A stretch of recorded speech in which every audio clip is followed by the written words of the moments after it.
안녕하세요. 돌아온 다락방 시간입니다. 저는 한PD. 저는 동PD입니다. 오늘은 또 저희가 새로운 특집, 가족 특집으로 돌아왔죠. 그렇죠. 네, 저희가 오늘 가족 영화 2편을 준비했고요. 네, 그 첫 번째 영화가 바로 2018년에 개봉한 고레에다 히로카즈 감독의 어느 가족이라는 영화죠. 네, 그렇죠. 기생충이 황금종려상을 수상하기 바로 전해에 그렇죠. 또 일본인 감독인 고레에다 히로카즈 감독이 이 영화로 칸 영화제에서 황금종려상을 수상을 하셨고요. 네. 그만큼 굉장히 작품성이 뛰어난 최고 영화. 그러면 오늘도 저희와 함께 다락방의 문을 열고 들어가 보실까요? 띵동! 여기 수상해 보이는 두 사람이 있습니다.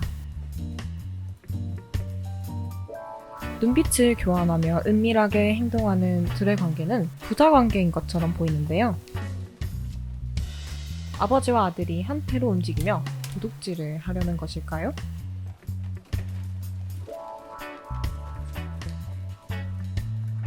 네, 우리나라에서는 어느 가족이라는 제목인데 이게 일본에서도 어느 가족이라는 제목인가요? 아니요, 일본어 원 제목으로는 일본어로 만비키 가족쿠, 그것을 우리나라 말로 해석하면 좀도둑 가족. 만비키가 좀도둑. 네네, 그런 뜻이라고 하네요. 아마도 영화에 나오는 가족이 도둑질로 생계를 유지해 온다는 그런 내용이 주가 되기 때문에 그런 것을 나타내는 제목 같은데요. 이 영화의 국내 수입사인 티캐스트에서는 이 영화 제목이 국내 뜻으로 번역이 됐을 때 조금 덜 와닿을 것 같다는 이유로 어느 가족이라는 이름을 바꿔서 사용했다고 하는데, 저도 개인적으로 좀도둑 가족보다는 어느 가족으로 사용이 됐기 때문에 우리나라에서도 좀 반응이 좋았던 것 같아요. 조금 더 낭만적이네. 그쵸. 작전이 성공으로 끝난 후 집으로 돌아가는 길에 두 사람은 우연히 작은 여자아이를 마주하게 됩니다.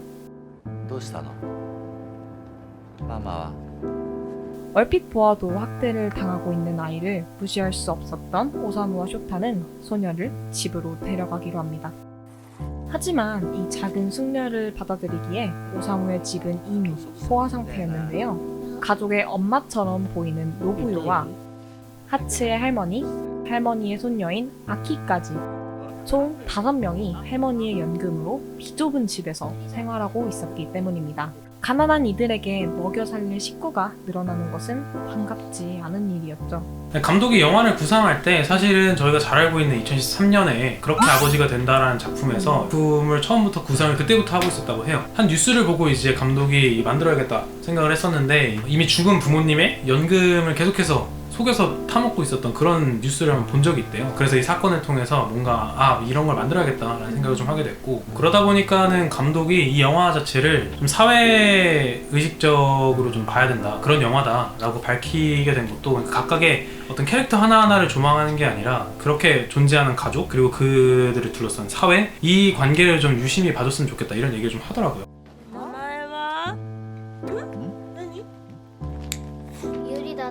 자신을 유리라고 소개하는 소녀. 노부요는 유리를 다시 집에 데려다 주려고 하지만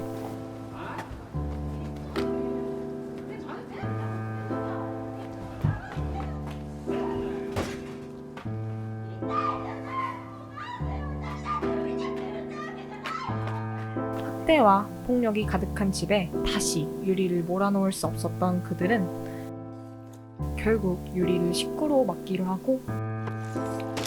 ねえ誘拐であるどう見ても違うの監禁も身代金要求もしてないし。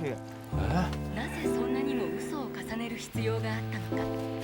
2ヶ月以上も隠し続けた理由は一体。 린이라는 새 이름을 지어줍니다.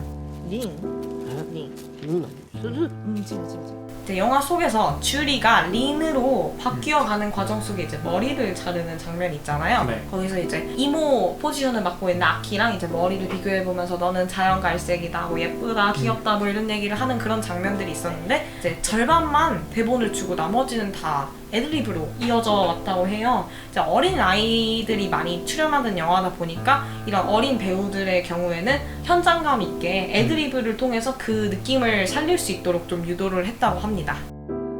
같은 상처를 갖고 있던 노부유와 린은 마치 엄마와 딸 같은 유대관계를 형성하고, 가족들 역시 린을 따뜻하게 맞이해줍니다. 하지만 행복도 잠시.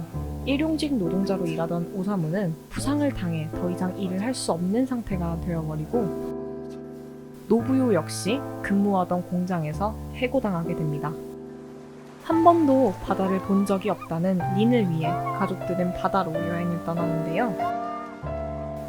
바닷가에서 물놀이를 즐기는 이들은 그 누구보다도 화목한 가족의 모습을 보입니다. 이 모습을 흐뭇하게 바라보는 하츠의 할머니는 나지마기 가족들에게 마지막 인사를 건넵니다.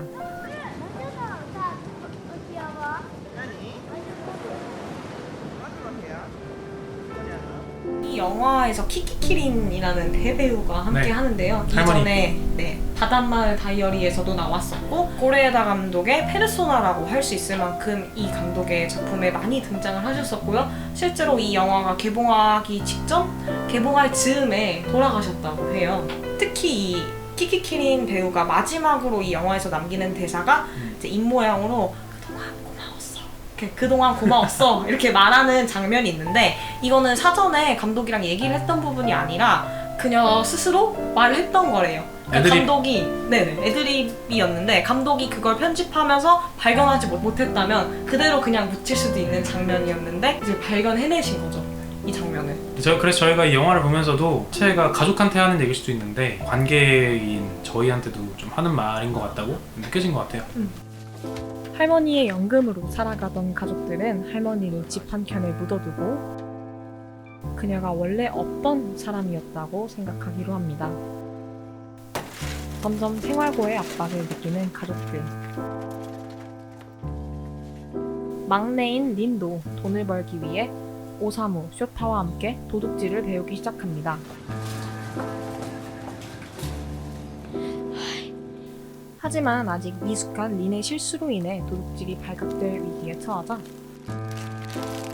쇼타는 소란을 일으키고 도망을 가던 중 다리 부상을 당하게 되며 경찰의 수사망 안에 들게 되는데요. 야반 도주를 시도하던 가족은 결국 모두 경찰에 잡혀버리고 맙니다. 서로가 서로에게 숨기고 있던 진실들이 하나둘씩 수면 위로 떠오르게 되고 조금은 특별했던 이 가족은 결국 해체의 위기를 맞게 됩니다.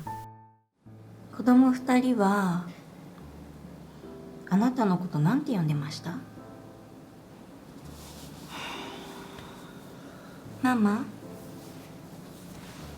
お母さん？なんだろうね。なんだろうね。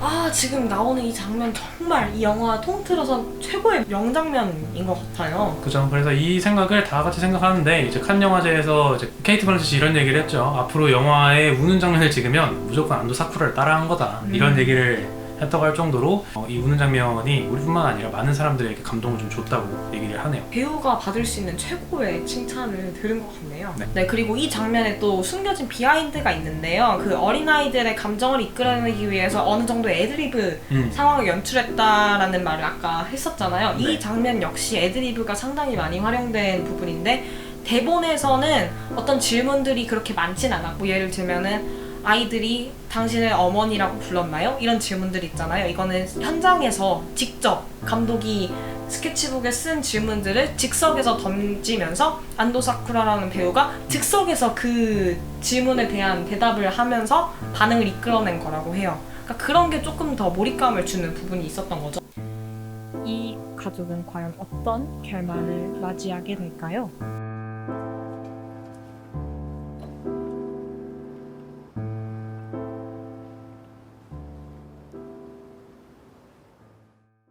지금까지 저희와 함께 정말 좋은 일본 영화 어느 가족을 한번 살펴보았는데요. 저희 이번 가족 시리즈는 총 2개의 영화를 비교 분석하는 내용으로 갈 거기 때문에 두 번째 파트에서는 다른 가족 영화로 여러분들 찾아뵙도록 하겠습니다. 들어주셔서 감사합니다.